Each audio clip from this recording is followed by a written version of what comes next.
باشی و حال بهتری داشته باشی.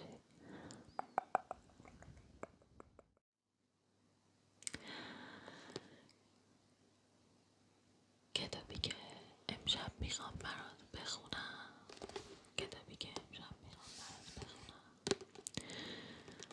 کتاب باد بادک بازه. باد بادک باز،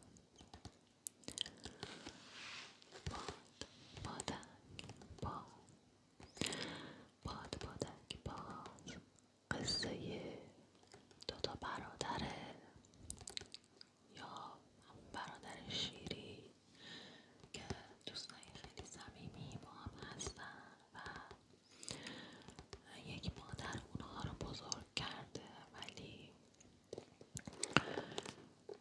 نوع تفکرشون و نوع زندگیشون کاملا متفاوت از همه.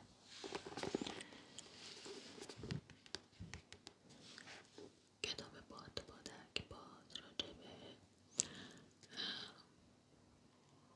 دوتا برادر افغان هست که یک مادر داشتن و یکی از برادرها خیلی وضعیت مالی خوبی داشته، ولی اون یکی وضعیت مالی خوبی نداشته و از قشر ضعیف جامعه بوده.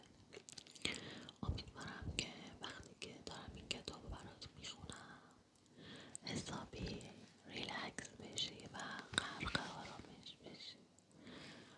آروم آروم آروم چشماتو ببندی و به هیچی فکر نکنی. ریلکس بشی. ریلکس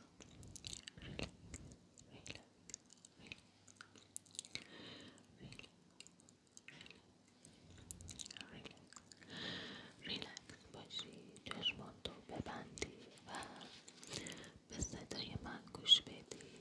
برات قصه بگم تا خوابت ببره. خلاصه این داستان اینجوریه که باد بادک باز،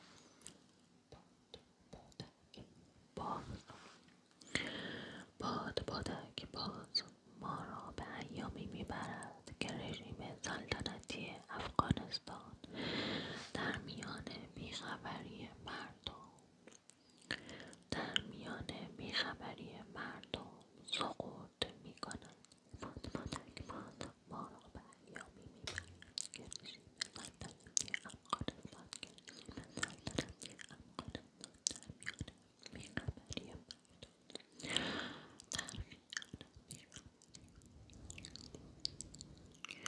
من همینطوری که برات کتابو میخونم تو چشماتو ببند و من نوازشت میکنم و کتابو برات میخونم تا ریلکس بشی.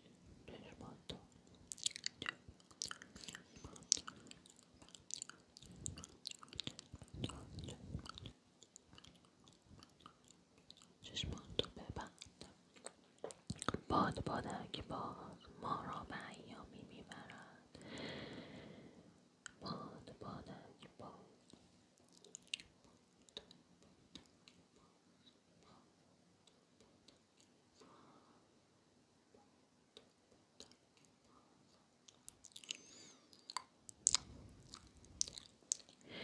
باد بادک باز ما را به ایامی میبرد.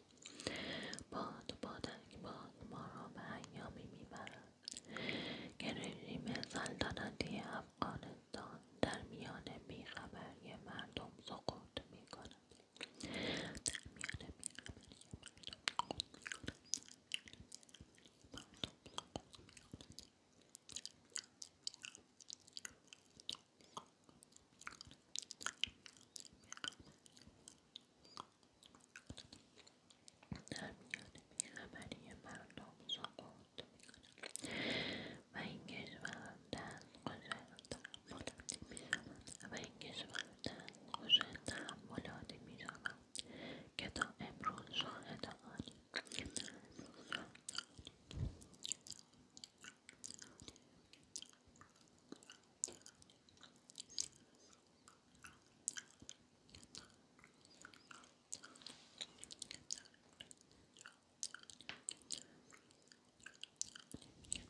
و مالک خانه و ثروت پدر و حسن نوکرزاده و از قوم هزاره از قوم هزاره از قوم هزاره از قوم هزاره حسن نوکرزاده است و از قوم هزاره و پیوسته با مال تاریخ شده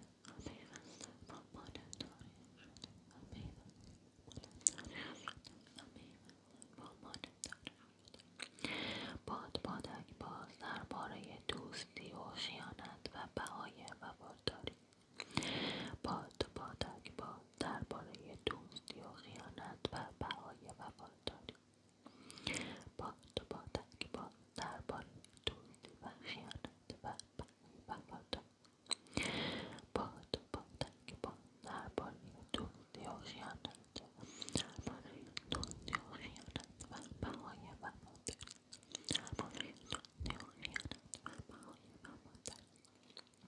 درباره علاقه درباره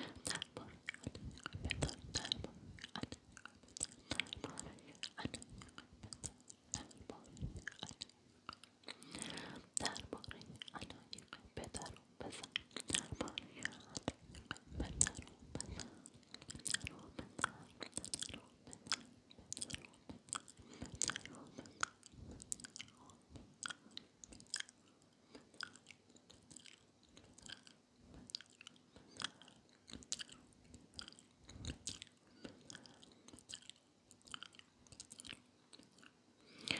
و تسلط پدر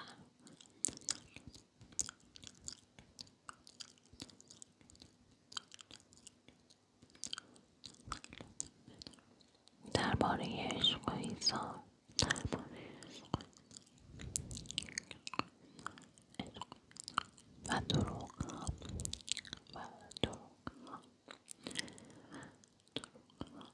درباره دور ماندن از اصل درباره دور ماندن از اصل و تمنای بازگشت آن درباره دور ماندن از اصل و تمنای بازگشت آن درباره دور ماندن از اصل و تمنای بازگشت آن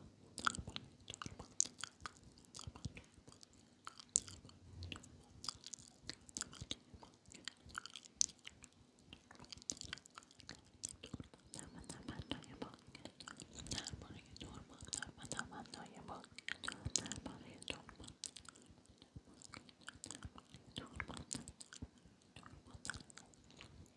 درباره دور ماندن از اصل درباره دور ماندن از اصل درباره دور ماندن از اصل و تمنای بازگشت درباره دور ماندن از اصل و تمنای بازگشت درباره دور اصل و تمنای بازگشت درباره دور ماندن از اصل و تمنای بازگشت رمان در روایت شیرین و جذاب رمان رمان رمان رمان رمان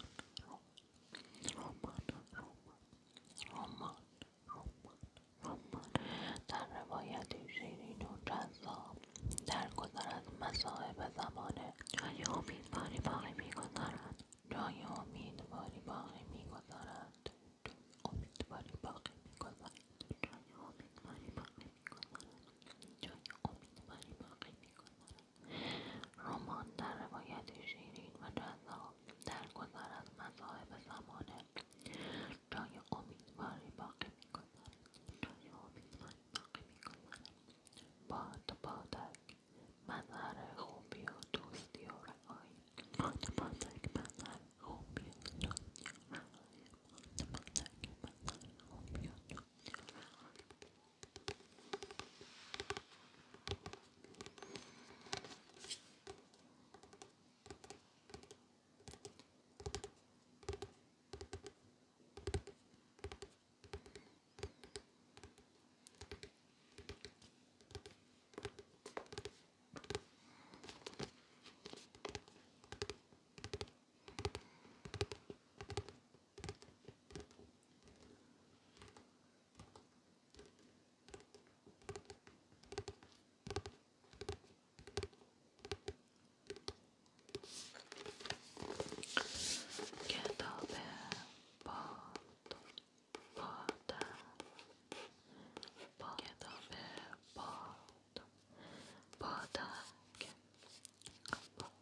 بشی.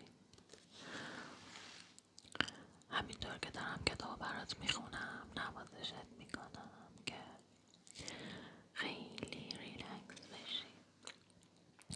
در یک روز سرد ابری زمستان، در یک روز سرد ابری زمستان، سال 1975، در 12 سالگی، در 12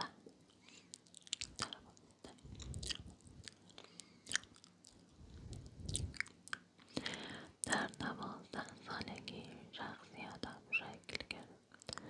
دقیقاً آن لحظه یادم ماند پشت چینی مخروبه‌ای دلا شده بودم. دقیقاً آن زمان یادم ماند. آن زمان یادم ماند. یادم ماند. یادم ماند. آن زمان یادم مانده پشت چینی مخروبه‌ای دلا شده بودم و کوچه کنار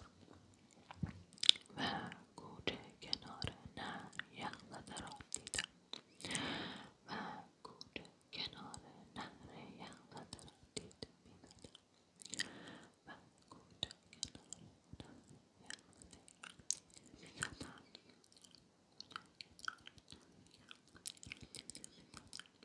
سالها از این ماجرا می‌گذرد.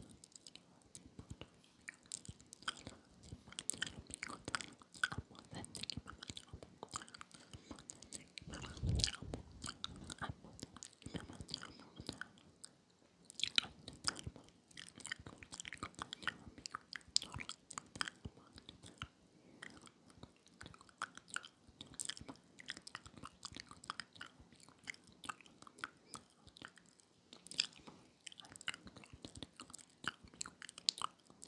آنچه درباره از یاد بردن گذشته‌ها می‌گویند درست نیست.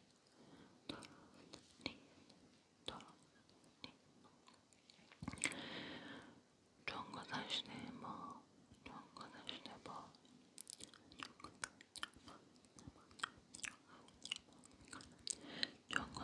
با سماجت راه خود را باز می‌کند.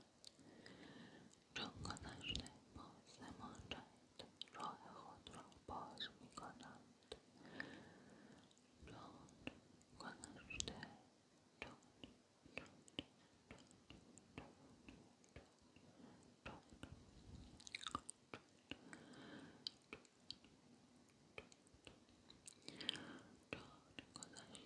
با سماجت راه خود را باز می‌کند.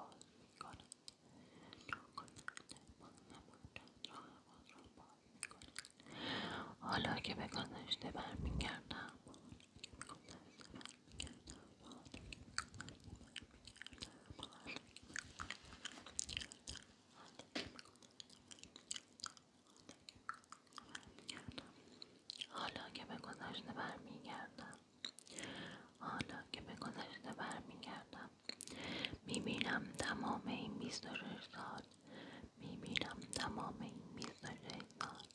به همان کوچه متروکه سر کشیدم.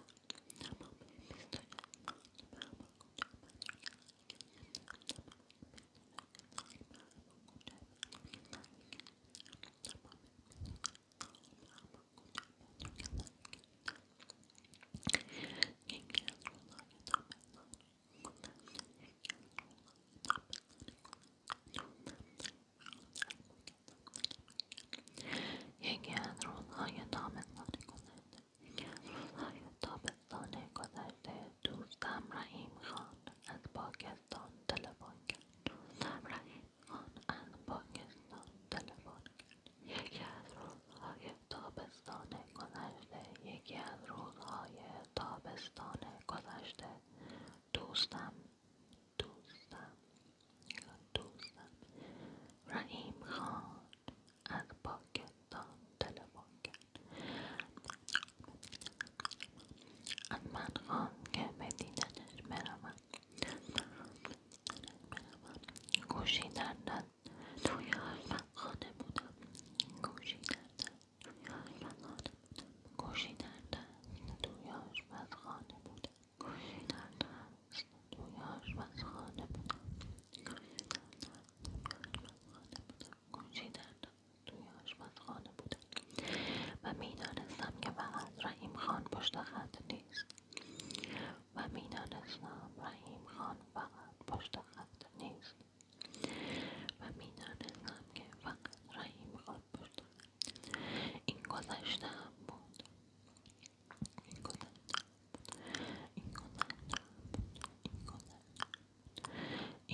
سرگذشته‌ام بود با گناه‌هایی که کفاره‌اش را ندادم.